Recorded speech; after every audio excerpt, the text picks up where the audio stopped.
बिस्मिल्लाहिर्रहमानिर्रहीम। हाजरीन मुहतरम, एक सवाल जो बहुत ज्यादा उलमाए कराम से पूछा जाता है वो ये है कि क्या शर्मगाह को छूने या हाथ लगाने से वुजू टूट जाता है। तो इसके मुतालिक दो मुख्तलिफ आरा पाई जाती हैं।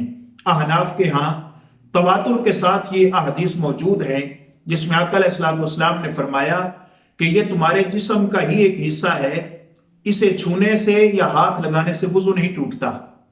और एक हदीस जो अहले हदीस उलमाए कराम बयान करते हैं जिसमें आका अलैहिस्सलाम ने फरमाया कि जिसने अपनी शर्मगाह को छुआ या हाथ लगाया उसका वुजू टूट गया। अब जब आम सुनने वाला कारी इन दो मुख्तलिफ अहदीस को सुनता है तो वो परेशानी का शिकार हो जाता है और सोचता है और सवाल करता है कि वो किस हदीस पर अमल करे या कौन सी हदीस दुरुस्त है। तो हाजरीन मोहतरम, ये दोनों अहदीस दुरुस्त और सही हैं। फर्क क्या है वो समझने की जरूरत है।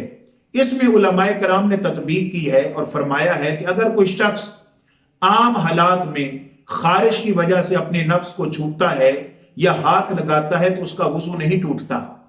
और एक दूसरी कैफियत है वो ये कि अगर इंसान शहावत की वजह से या बुरे ख्यालात की वजह से अपने नफ्स को छूटता है या शर्मगाह को हाथ लगाता है तो उसका वुजू टूट जाता है। अब ये शर्मगाह को छूना या हाथ लगाना ये कपड़ों के बगैर बात हो रही है कि अगर आपने कपड़ों के ऊपर अगर आपने नफ्स को या शर्मगाह को छुआ तो उससे वुजू पर फर्क नहीं पड़ता। अब कोई इंसान अगर कपड़ों के बगैर अपनी शर्मगाह को हाथ लगाता है या छूता है खारिश की वजह से तो उसका वुजू नहीं टूटता। और अगर शहावत की वजह से वो हाथ लगाता है छूता है तो इस हालत में उसका वुजू टूट जाता है। अल्लाह ताला हम सब को शरीयत पर अमल करने की तौफीक अता फरमाए।